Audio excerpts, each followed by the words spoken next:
Aloha class. Today I'll be talking about creating meaning with type.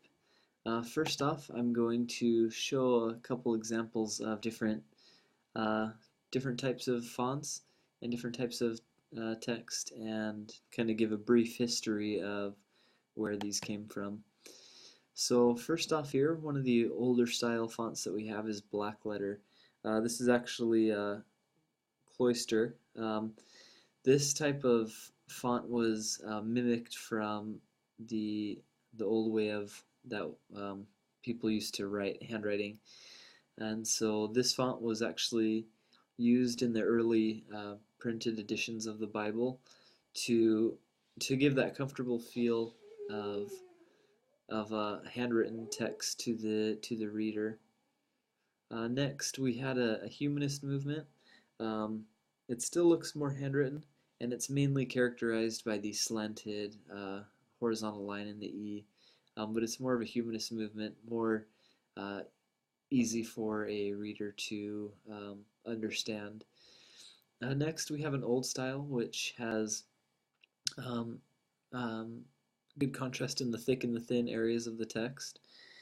And this is a Cardo font. It's more sharpened, more redefined than some of the older fonts. Next, we even have greater contrast in the thick and the thins of the text here with the transitional font. Um, and then next, we moved on to a little bit more of a modern style font. This is New Caledonia font. It has high abrupt contrast between the thick and the thins of the text, and also the serifs are very thin. If you look down here, they're almost just like lines.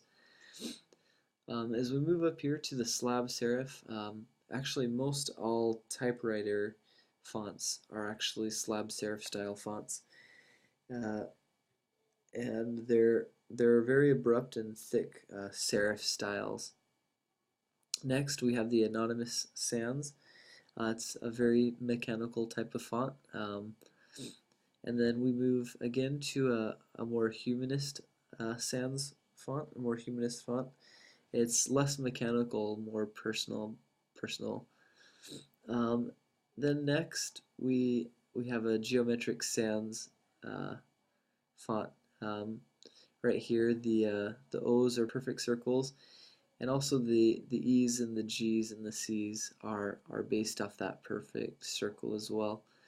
And so these are some of the different styles of font that we have. And I'll go ahead now and show a chart kind of um, more specific about these. So if you look down here from bottom to top, we have it going from personal up back to mechanical, and then from old to contemporary. So if we look here, the black letter font, it's a more personable font because it was mimicked from handwriting, but it is also a very old font. And then, as we move up the line, we'll get up to Humanist Sans being more contemporary as well as mechanical. I actually, in the last slide, I'll go back to that real quick, I said that this was more personable. That was a mistake.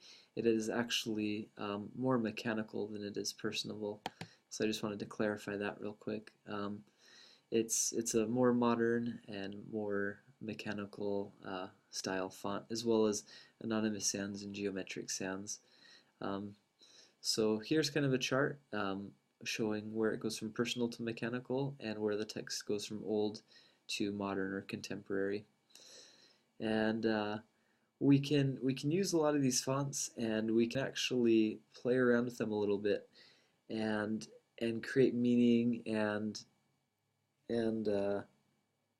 we can create meaning and put style to them depending on if we change the values, use casing. Also, we can I'll just show you real quick. Um, yeah, so casing, value, italics, all these things can change the impact that the font has on us and the meaning that we're trying to get across. So let's take Georgia for example. This is a serif font. Um, you can see if we put it all in capital letters, if we put any of these uh, texts here in capital letters, it has more of a bold, forceful um, impact to it. And then as we go down and we make make the font smaller and take away some of the value, it kind of calms the font down a little bit. Um, Here with the sans serif or with the serifs font, one thing that we want to be careful to avoid is bolding the font, because what we'll lose there is a lot of the shape as well as the spaces that we have inside the text. So if we're going to try to highlight a serif font, instead of bolding it, what we'll want to do is italicize it. And then obviously here in all the text is if we take away some of the value, it takes down some of the impact that that has on us. If we look here though on this one that actually says impact, this type of sans serif font actually is pretty bold, even if the value is a lot lower, especially if it's bolded and all in capital letters. So this could be a good font that sticks out, or maybe, for example, I could see this saying, you know, sale, or something that really tries to stick out and catch a reader's attention. Right here we have Courier. This font was is actually could be used if you were trying to get across the World War II type of feeling. You could use these type of fonts in either the italicized version or just the normal version. But this is a more older style font. And then with Trebuchet, I feel like this is a more modern style font. If we put it in all capitals, um, it's creating a little bit more boldness to the font. If we take away if we take away some of the value as well, it kind of softens it up a little bit. But this font, especially keeping it all in caps like we have here, it still has its a little bit of its power to it, and it looks good in italicized as well. It looks like we can catch a reader's attention by using this as well. So I hope you learned a little bit about how to change the meaning with the different texts and with all the different styles of font that we have.